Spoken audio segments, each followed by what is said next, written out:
Okay, what we're going to be doing today is we're going to be foundation piecing on dressmaker tissue. This is the type of paper that's in our patterns, and you'll notice there's a number and a line in each area of the foundation. The numbers are the order you're going to be piecing, and the letters are the indicator for the value or the fabric. This particular block is a little pinwheel, and you'll notice that when it's done, it's a mirror image of the printed design because the fabric is going to end up on the back, and the front side with the numbers and letters is the side that we're going to actually be sewing on. Before I start showing you on the paper, I want to talk about what you already know. You already know how to cut fabric the right size for a broad project. You figure out where your piece is going to live, you put it right sides together, you sew a seam, and then you press. And then you take another piece of fabric that's cut for this particular block, you figure out where it's going to live, you put it right sides together, you'd sew a seam, and again you'd press. Those are 4 steps that you're going to do over and over to make your quilt block. You're cutting, placing, sewing, and pressing. We're going to do the same things on the foundation, but we're going to add a 5th step. We're going to trim them as well because we cut them larger than we need, which allows us then to shape them to the exact shape on the foundation. That's especially helpful if the shapes are real irregular, like if you're doing flowers, stems, or just unusual shapes on your piece. All right, let's get started. We're going to start with our medium fabric, which is number 1 right here. We're going to take the wrong side of the fabric and place it against the wrong side of the paper. So 2 wrongs mean you've done it right. You're going to place it with about 1/4 of an inch. You can see through the paper here, I've got about 1/4 of an inch of fabric extending into area 2.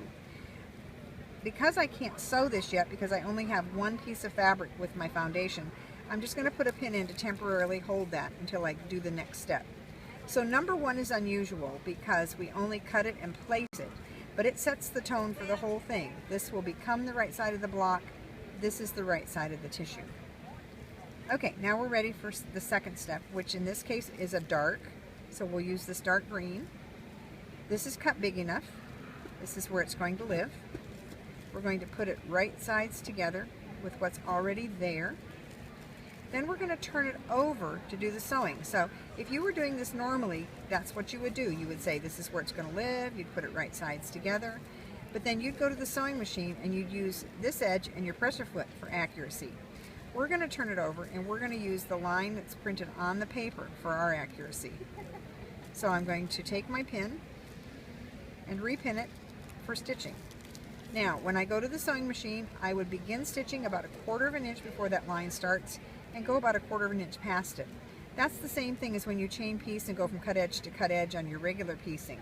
That'll allow us to be able to stitch across those lines later to secure them. Now just for speed's sake here in our demo, I'm going to just pin sew this just to demonstrate the steps of the technique. So I've sewn right on that line. So number 2 was cut big enough, put in the right place, and stitched, and now I'm going to press it. Now it's very important when you press that this piece of fabric, the new one, gets pressed completely to the side.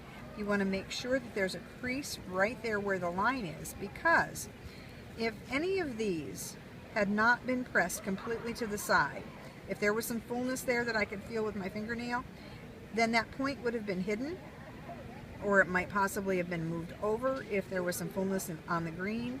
So the pressing can affect the positioning of your points, so do be careful with your pressing. Make sure it's pressed completely to the side. Okay, if I was working on this at home instead of at a show, I would finger press lightly my steps and I'd make a stack, and then I'd go to the iron and use a dry warm iron and press them that way, both on the front and the back, to make sure the tissue stays smooth and that my crease is nicely placed to the side. Okay, so the green piece of fabric was cut big enough, put in the right place. I've stitched my seam and I've pressed it. This is where we're going to add that 5th step, which is trimming. We're going to turn our foundation over and find the next number, which in this case would be number 3. This is the line that I would need to sew on. So I need to trim off all of this excess seam allowance. If you look through this, you can see there's lots of seam allowance there that I don't need. You're going to pull your paper loose from your extra stitches, that extra 1/4 inch. If it makes a hole in the paper, that's fine. It's going to come off eventually anyway. Fold it right on that line that you're going to sew on for number 3.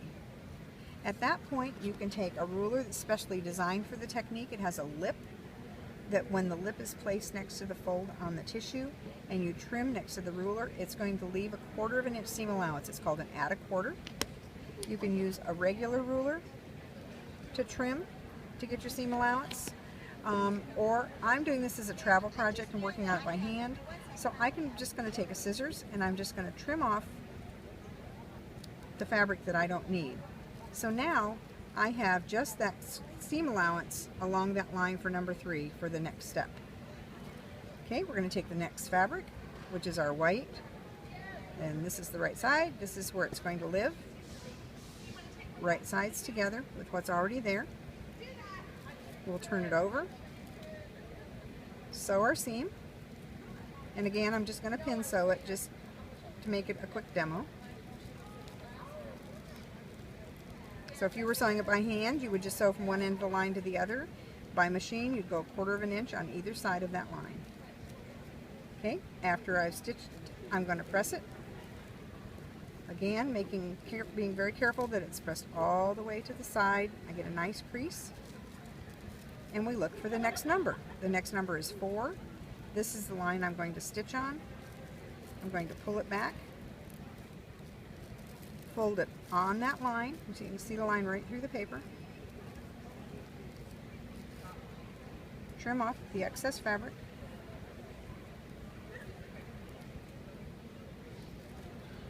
And I'm ready to place my next piece of fabric. Now I'm going to show you a little tip on this that I like to do.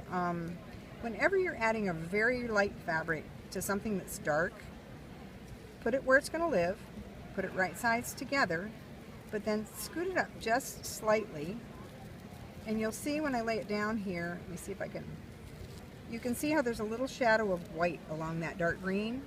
What that's going to do is guarantee that that dark green doesn't show through on the surface of your block. So grading that seam will protect you from having darks show through light fabrics.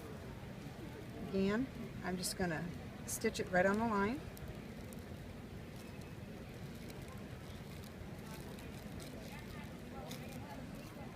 So the white fabric was cut big enough, put in the right place. I've stitched my seam. I'm ready to press. And you can see even with just pin sewing it, what a nice point you can get. So it really does give you nice accuracy in your blocks.